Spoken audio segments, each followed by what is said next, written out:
According to legend, young Bill Gates built his computer empire out of his garage. Reality tells another story, that Bill Gates was born into wealth and privilege. Both his grandfather and great-grandfather were banking moguls. His father, William Gates Sr., was a prominent Seattle-based lawyer and political lobbyist. Through his father, Bill Gates learned the ins and outs of law and politics and how to manipulate those governing forces. I'm Bill Gates, chairman of Microsoft. Bill Gates dropped out of college to start Microsoft. He is credited with inventing the operating system that became Windows. However, he played no part in the invention of Windows. The fact is, he bought an existing operating system from Seattle Computer Products, had it modified, then licensed it to IBM. That didn't stop him from taking all the credit. I don't see Bill Gates as this great creative person. I see him as an opportunist. While Microsoft's co-founder Paul Allen was struggling with cancer, Bill Gates seized the opportunity by attempting to cheat him out of his share of the company's fortune. They were basically talking about how they were planning to dilute my share down to almost nothing. And it was really a shocking and disheartening moment for me. And you were sick? Well, I think I was still probably in the middle of radiation therapy.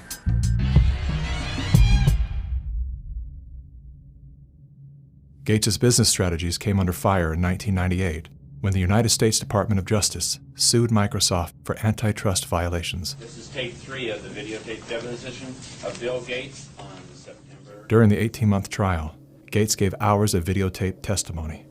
What were the non-Microsoft browsers that you were concerned about in January of 1996? That month. Yes, sir. And what about it? What non-Microsoft browsers were you concerned about in January of 1996? I don't know what you mean concerned. What is it about the word concerned that you don't understand?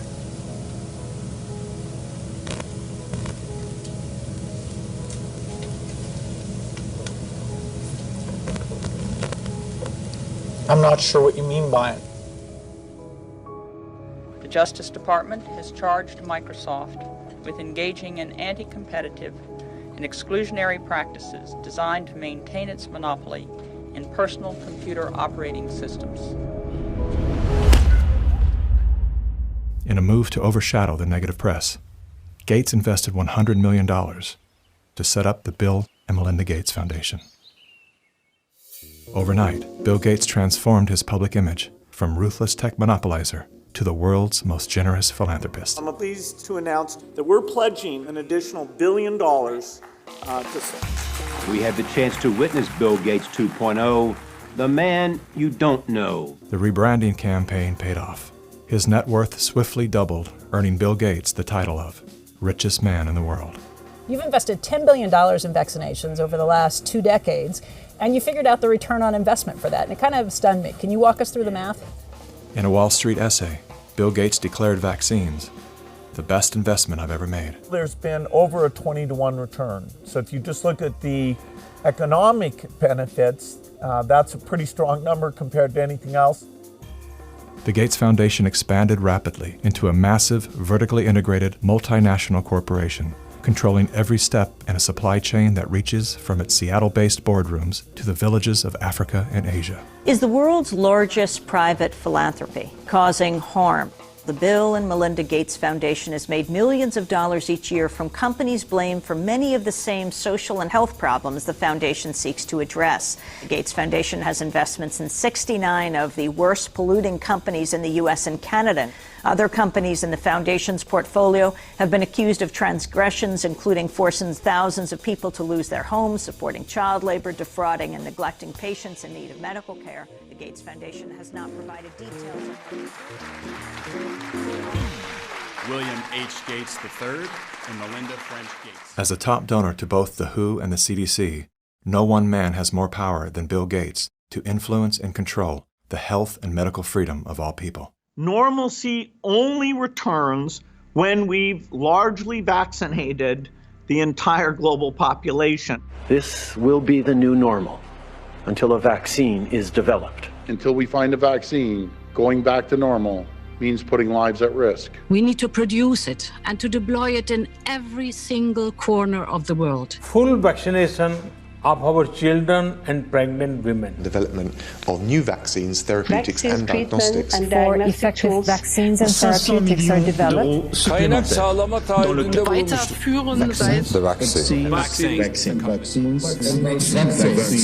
We've already bought the syringes. We already know where it's going to happen. We're thinking about what that's going to be. It's all part of this plan. Our military is now being mobilized, so at the end of the year, we're going to be able to give it to a lot of people very, very rapidly. In 1986, President Ronald Reagan signed the National Childhood Vaccine Injury Act, granting total immunity to vaccine manufacturers. After a decade of lawsuits related to vaccine injuries and deaths, vaccine makers were going bankrupt. In a move to coerce policymakers, vaccine companies threatened to stop making vaccines until they could be legally shielded from liability. To this day, when someone is injured or killed as the result of an adverse reaction, it is the U.S. taxpayers that pay for the damages. Welcome back. Were several Indian tribal girls used as guinea pigs? The report alleges that 2 American pharma giants' untested vaccine was administered to thousands of tribal girls without proper study and paperwork. India was among the hardest hit after Bollywood celebrities were incentivized by the Gates Foundation to urge the public to submit to mass vaccinations. In 2009, tribal children were administered the HPV vaccine. Over 24,000 girls were told they were being given wellness shots, in many cases without the informed consent of a parent or a guardian. The people that were administering these vaccines lied to the guardians of these girls and told the girls, oh, this is going to cure cancer, you're never going to have cancer. And these girls became severely injured. Some of them developed seizures, some of them developed cancer, and 7 girls died. And there was no insurance, there was no assistance for them. And the Gates Foundation denied that it had been clinical trials. And it was so bad that the parliament in India created a task force, they studied it, and they kicked out the Gates Foundation. But India is a barbaric country. Things happen here in a very barbaric way. But I was surprised to find an American organization operating in broad daylight, doing things in a very, very, let's say, Indian fashion. And so the route I took was that I want the whole procedure to be investigated. The Indian Parliament formed a committee, and it was to me a rather surprising move because you generally don't often have such a high-level inquiry into matters affecting poor people. And that was such an extraordinary report. I don't think Indian Parliament has ever come out with such a scathing report. And the government officials came up and said, we shouldn't have authorized this. We're sorry. We're not going to allow them again. And now they're back doing their same old tricks again. The good news is that human clinical trials can start as early as July 2020 for India's first COVID-19 indigenous vaccine that's been developed by Bharat Biotech. So you can imagine how the manipulation of the media, by the media, the manipulation of public opinion by leaders from all political parties unanimously saying, we want a vaccine. And the worst thing is they are taken as philanthropists, whereas what this actually is the acquisition of political and financial power. And I think the second most populous country with 1.3 billion people is going to be a good base for pharmaceutical companies to make a killing and also kill a lot of people in the process. Yes, I just find it a pity that we haven't been able to get any benefit for the girls who suffered, you know. It's so terrifying as to what they're actually doing with the world. We're taking things that are, genetically modified organisms and we're injecting them in little kids' arms. We just shoot them right into the vein.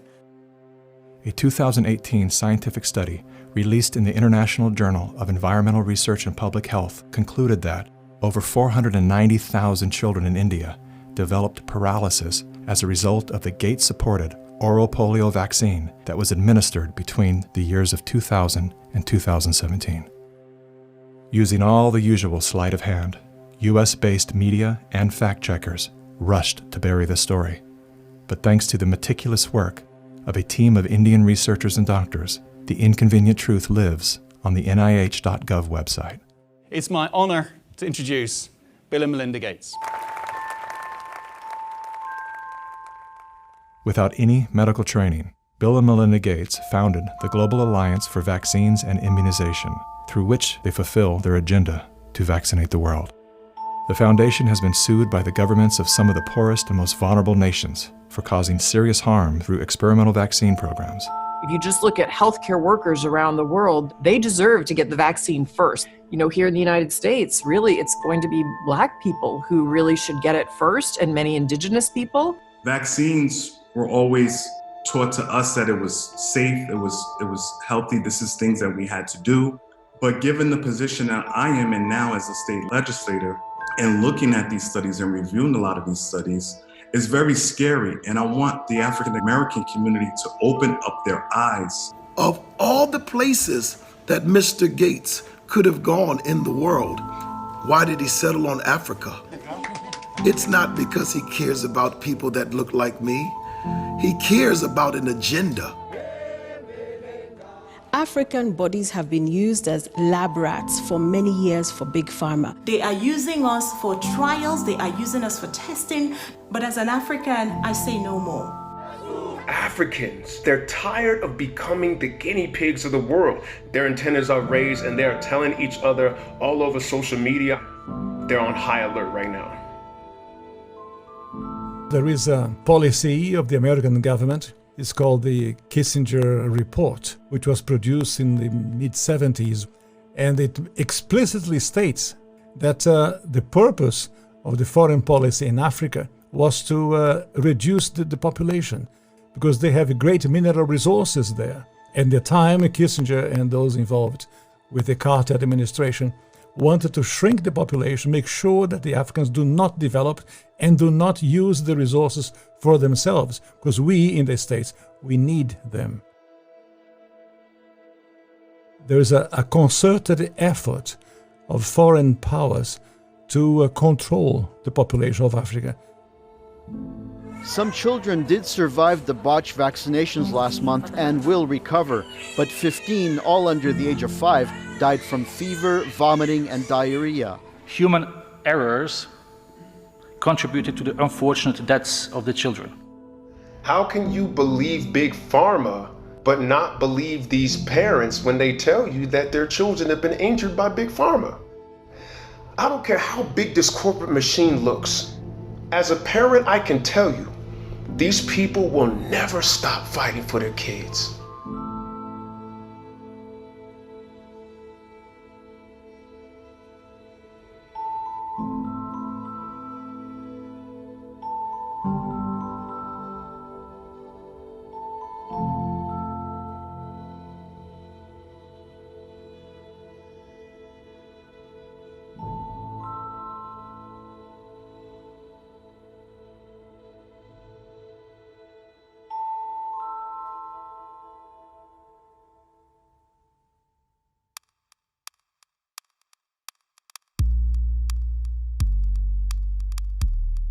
It would take hours to list all of the questionable initiatives that Bill Gates is involved in.